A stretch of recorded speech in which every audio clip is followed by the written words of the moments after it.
우리가 사는 땅 한반도에 서양 선교사들이 처음 왔을 때 그들은 아주 막막했습니다. 여러 가지 여건들이 다 안 좋았지만 특별히 조선 사람들이 너무 형편없었기 때문입니다. 형편없다라는 말은 경제적, 영적인 의미만이 아니었습니다. 조선 사람들은 도덕적, 윤리적으로도 형편없었습니다. 저희 어머니 세대 혹은 그 윗세대면 봐도 이 선교사들이 우리 땅에 왔을 때 상황이 짐작이 됩니다. 여러분도 아마 직접 경험하시거나 보거나 들으신 일이 있을 겁니다. 옛날에 꼭 그런 분들 있죠. 부인이 엄연히 있는데 딴 여자와 살림을 차립니다. 이혼하는 것도 아니에요. 왔다 갔다 하고 딴 여자 집에서 오래 살다가 돈 떨어지거나 일 있으면 또 이쪽에 옵니다. 와서는 그냥 점잖게 갑니까? 행패 부리거나 돈 뜯어가거나 그런 짓을 행합니다. 그런 사람만 있는 거 아니죠? 평생 팡팡 놀면서 술만 마십니다. 노름판에 가서 도박합니다. 술이 잔뜩 취해 집에 와가지고는 부인과 아이들을 두들겨 팹니다. 집안 기물들을 때려 부숩니다.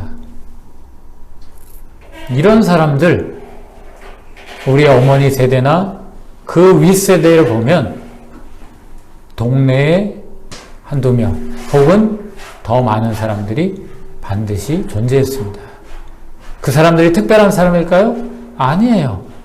바로 우리와 같은 이 땅에 살던 평범한 사람들이었습니다. 그보다 더 세월이 거슬러 올라간 조선시대는 어떨까요? 선교사들이 이 땅에 왔던 그 시대는 어떨까요? 그런 사람들이 훨씬 더 많았습니다. 그렇게 살아가는 것이 보통 일반 사람들의 삶이요. 그거보다 낮게 사는 사람들이 대단한 사람이요. 훌륭한 사람인, 그리고 소수인, 그게 바로 이 땅 조선의 현실이었습니다. 그렇다면 선교사들이 세운 교회는 어땠을까요? 교회도 형편이 별로 다르지 않았습니다. 당연하죠. 그 보통 평범한 사람들이 교회에 오는 거 아닙니까? 저기 다른 나라 사람들, 저기 미국에서 사람들을 데려다가 교회의 교인으로 삼은 게 아니잖아요. 교회의 수준은 그 나라 백성들의 보통 수준에 수렴하는 게 정상인 겁니다. 따라서 우리가 잘 아는 교회의 대부흥 운동이 일어나기 전까지 한국교회는 믿지 않는 자나 믿는 자나 똑같은 모습으로 그 사람이 그 사람으로 혹은 더 나쁠 수도 있는 그런 모습으로 유지되었던 것입니다. 하지만 우리가 아는 대로 변화가 나타났죠. 평양에서부터 비롯된 성령의 역사하심이 교회 안에 강력하게 나타났습니다. 사람들이 변화됩니다.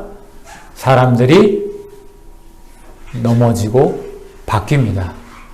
그 결과 교회가 교회되는, 교회가 하나님이 기대하시는 그 모습을 회복하는 그러한 역사가 나타나게 되었습니다. 바로 오늘 말씀은 교회가 교회되기 위해서, 하나님의 공동체가 하나님이 기대하시는 모습이 되기 위해서 교회인 우리들 안에 반드시 있어야 될 것, 우리가 지켜야 될 것이 무엇인지를 알려주시는 우리 예수님의 가르침입니다. 예수님은 세 가지를 말씀하셨습니다. 조심하라, 경고하라, 용서하라. 예수님께서는 형제가 실족하지 않도록 조심하라고 경고하셨습니다. 1절부터 3절 앞부분까지가 바로 그 내용입니다. 형제를 실족하지 않게 조심하라.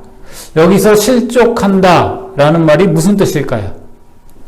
우리는 보통 실족한다는 말을 마음에 상처를 입는다 혹은 상처를 입어서 믿음을 잃는다 이런 의미로 사용합니다.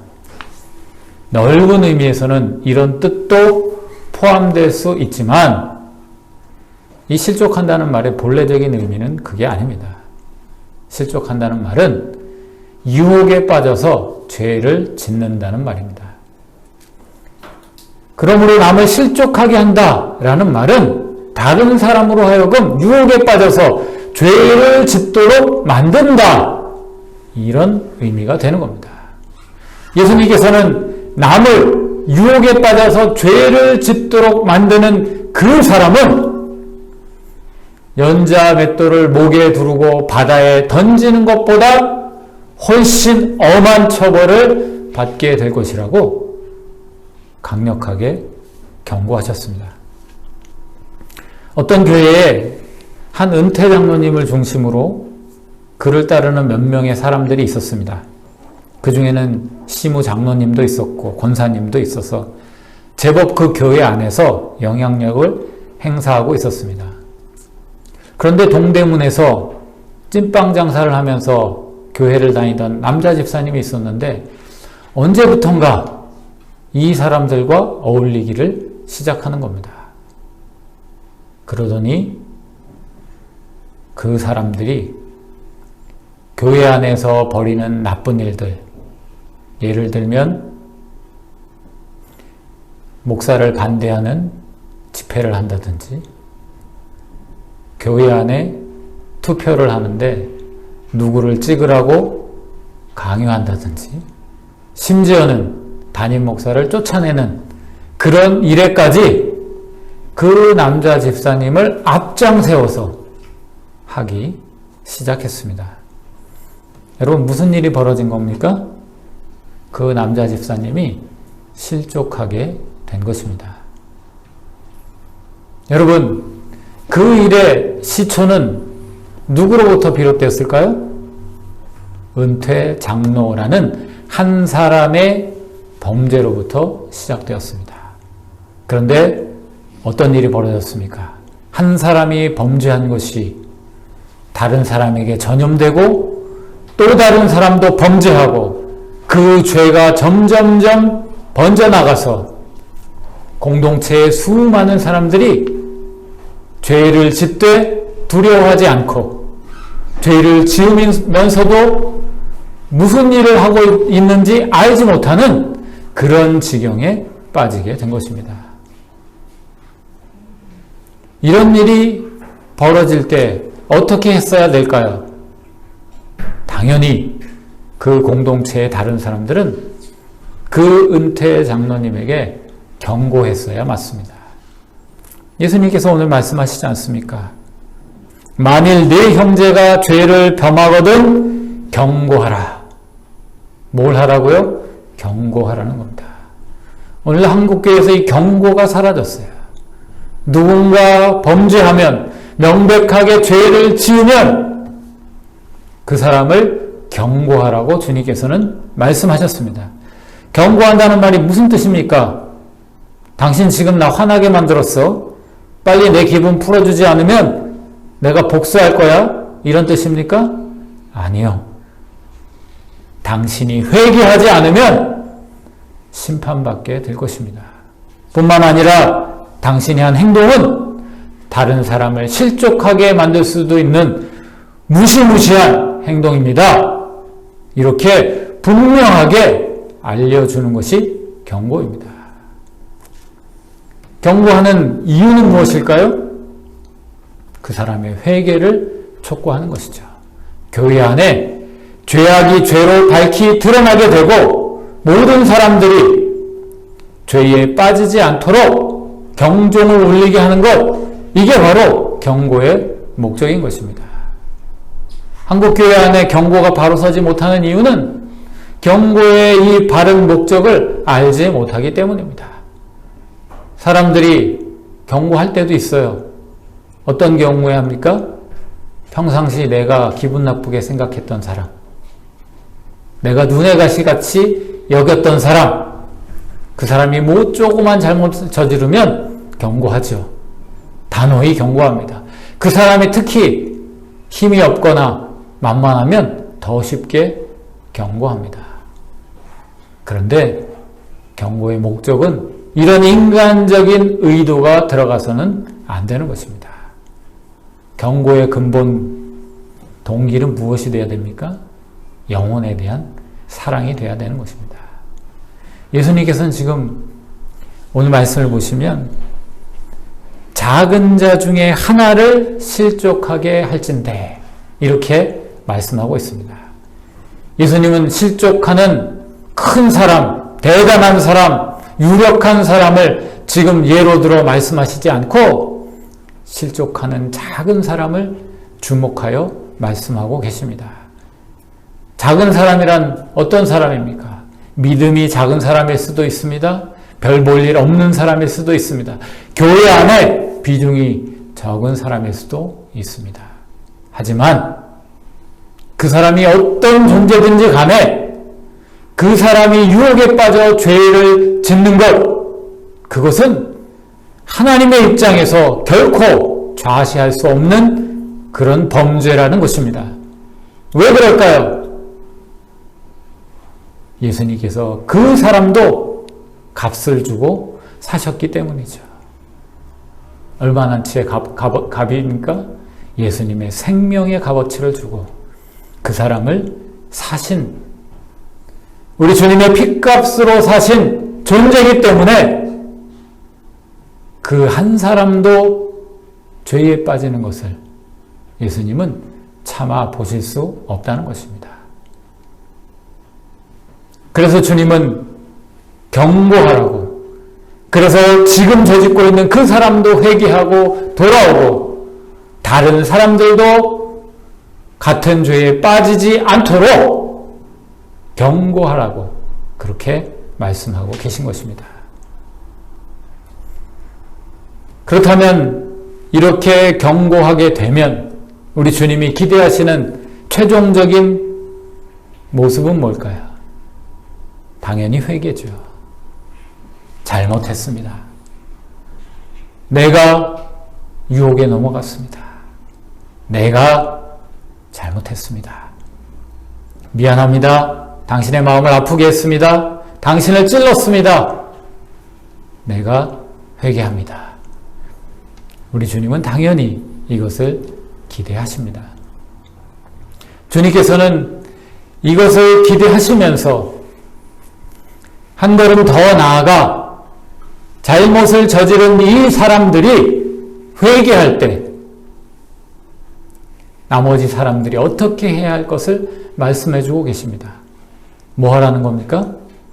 용서하라는 겁니다. 여러분, 오늘 본문 4절에 이렇게 말하지 않습니까? 만일 하루에 7번이라도 네게 죄를 짓고 7번 네게 돌아와 내가 회개하노라 하거든 너는 용서하라. 뭐 하라고요? 용서하래요. 하루에 7번 죄를 짓고 7번 내게 와서 내가 회개한다 하면은 용서하라는 겁니다. 여러분, 이걸 한번 여러분의 현실에서 벌어지는 상황이라고 한번 가정해 보세요. 어떤 사람이 여러분에게 잘못을 저질렀습니다. 그런데 그 사람이 깨달았어요. 아, 내가 잘못했구나. 미안합니다. 회개합니다. 여러분에게 용서를 구합니다. 여러분 같으면 용서해 주시겠습니까? 네, 할 수 있죠. 한 번이잖아요. 그렇죠? 그런데 그 사람이 다른 날도 아니고 같은 날 거듭 여러분에게 상처를 주고 여러분에게 잘못하면서 여러분에게 와서 잘못했습니다. 회개합니다. 이렇게 말한다면 여러분은 그 사람을 용서하실 수 있겠습니까? 처음 용서한다고 말하는 것처럼 그렇게 쉽게 그 사람을 용서할 수 있다고 자신하실 수 있겠습니까? 아니요, 누구도 쉽지 않을 겁니다. 예수님께서는 지금 어떻게 보면 너무나 당연하지만 우리 자신의 문제라고 적용해서 생각해 보면 우리가 감당하기 너무 힘든 이야기를 제자들의 공동체, 교회인 우리를 향해 명령하고 계신 것입니다. 조심하라, 경고하라, 용서하라. 너희가 이렇게 나의 명령을 따를 때에 교회가 교회되고 교회가 온전해질 수 있고 너희가 나를 따르는 제자들의 공동체로 바로 살 수 있다. 예수님께서는 지금 제자들에게 엄중하게 말씀하고 계신 것입니다. 예수님 앞에서 이 말씀을 들으니 제자들의 마음이 어떻겠습니까? 천근만근이지요. 왜요? 자기들에게는 그럴 능력이 없거든요. 자기들을 정직하게 바라보면 순종할 수가 없거든요. 그러니 제자들이 뭐라고 말합니까? 우리에게 믿음을 더하소서. 무슨 말입니까? 주님, 무슨 말씀인지 알겠습니다. 그 말씀이 다 맞습니다. 그런데 저희는 그 말씀대로 할 자신이 없네요. 그러니 저희에게 믿음을 주시면, 믿음을 더해 주시면 저희가 노력해 보겠습니다. 제자들이 이렇게 예수님께 말씀하십니다. 그러자 예수님께서 오늘 말씀 6절에 이렇게 말씀하십니다. 너희에게 겨자씨 한 알만한 믿음이 있었더라면 이 뽕나무더러 뿌리가 뽑혀 바다에 심기어라 하였을 것이요 그것이 너희에게 순종하였으리라. 예수님의 이 말씀 무슨 말씀입니까? 겨자씨 한 알만한 믿음, 즉 너무 작아서 있는지 없는지 보이지 않는 그런 믿음이라도 너희가 가지고 있다면, 그리고 그 믿음으로 너희가 담대히 행한다면 너희가 지금은 불가능하다고 보이는 그 일이 가능해지는 것을 경험하게 될 것이다. 예수님은 지금 이렇게 말씀하고 계실 것입니다. 사랑하는 여러분, 다른 사람이 실족하지 않도록 우리 안에 있는 죄를 조심하는 것, 그리고 다른 사람이 죄 지을 때 경고하는 것, 죄 지은 자가 회개할 때 용서하는 것, 이것은 교회가 교회되기 위해 반드시 꼭 필요한 우리의 행동이요, 우리의 사명입니다. 그런데 이것을 우리가 무엇을 가지고 감당할 수 있을까요? 우리 주님이 말씀하신 겨자씨 한 알만한 믿음이 있을 때 우리는 우리 주님의 이 명령에 따를 수가 있는 것입니다. 여기서 말하는 겨자씨 한 알만한 믿음은 구체적으로 어떤 믿음이겠습니까? 우리 자신 안에 확신이 없을 때, 내가 봤을 때 나는 할 수 없다고 느껴질 때, 그럼에도 불구하고 주님의 말씀이기 때문에 순종하는 믿음, 이 행하는 믿음이 우리에게 있을 때 우리가 지금 볼 때는 전혀 불가능해 보이는 그런 일이 교회 안에 나타나게 된다는 것입니다. 처음에 말씀드렸듯이 우리나라의 초대 교회에도 형편없고 엉망인 수많은 평범한 조선 사람들이 교회에 다니고 있었습니다.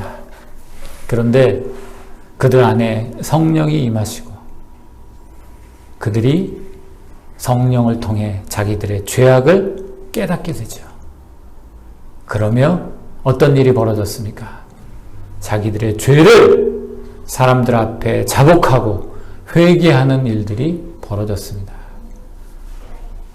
역사책을 보면요, 그들이 회개한 죄가 정말 엄청납니다. 한두 가지가 아니에요. 제가 몇 가지만 말씀드려 볼게요. 교인들이 저지른 죄악입니다.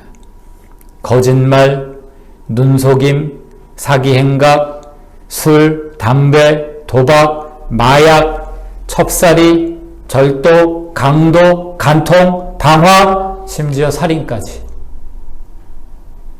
교회 안에 있던, 교회에 다니는 사람들이 내가 바로 이런 죄를 저질렀습니다 라고 성령에 의해서 사람들 앞에 고백한 내용들이 바로 이런 죄악들까지 포함되어 있었던 것입니다.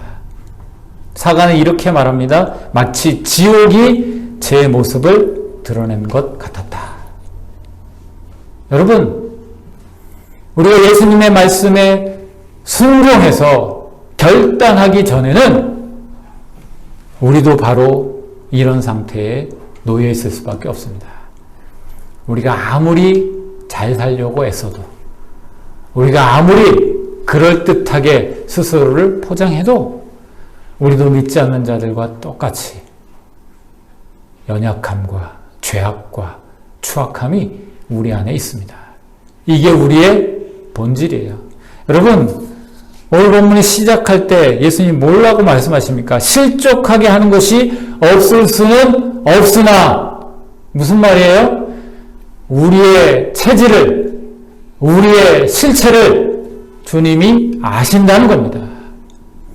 가능하다면 다른 사람을 실족하지 않게 하는 것이 최선이지만, 그럼에도 불구하고 그렇게 할 수밖에 없는, 그렇게 할 가능성이 있는 우리라는 사실을 주님이 아신다는 겁니다. 그러므로 어떻게 하라는 거예요? 우리 자신을 인정하고 우리의 죄인된 연약함을 받아들이고 주님 앞에 항복하라는 겁니다. 믿음으로 우리 주님께 전폭적으로 우리 자신을 맡기라는 말입니다. 바로 이런 항복, 이런 회개, 이런 돌이킴이 우리 가운데 있을 때에야 교회가 교회됨의 역사가 바로 우리 안에서, 우리의 주변 교회 안에서 나타나게 되는 것입니다. 여러분들도 저도 이곳저곳에서 들려오는 유쾌하지 않은 교회 관련 소식들을 많이 접하고 있습니다. 이 교회가 저렇대, 저 교회가 저렇대. 그 소식들을 들으면서 혹시 저기는 왜 저 모양이야? 우리 교회는 아니니까, 나는 아니니까 이렇게 안심하고 계시진 않았습니까? 아니요. 우리도 동일합니다. 우리도 크게 차이가 없습니다. 아직 도화선이 당겨지지 않았을 뿐이에요. 아직 그때가 되지 않았을 뿐이에요. 드러나지 않았을 뿐입니다. 그때가 오기 전에, 시험이 닥치기 전에 뭘 해야 되겠습니까? 주님 앞에 전폭적으로 순종해야 되는 것입니다. 주님의 말씀에 우리가 믿음으로 따라야 되는 것입니다. 주님께 우리를 맡길 때 기적의 역사, 우리 스스로는 불가능한 하나님이 만들어 가시는 교회됨의 역사가 우리 가운데 나타나게 될 것입니다.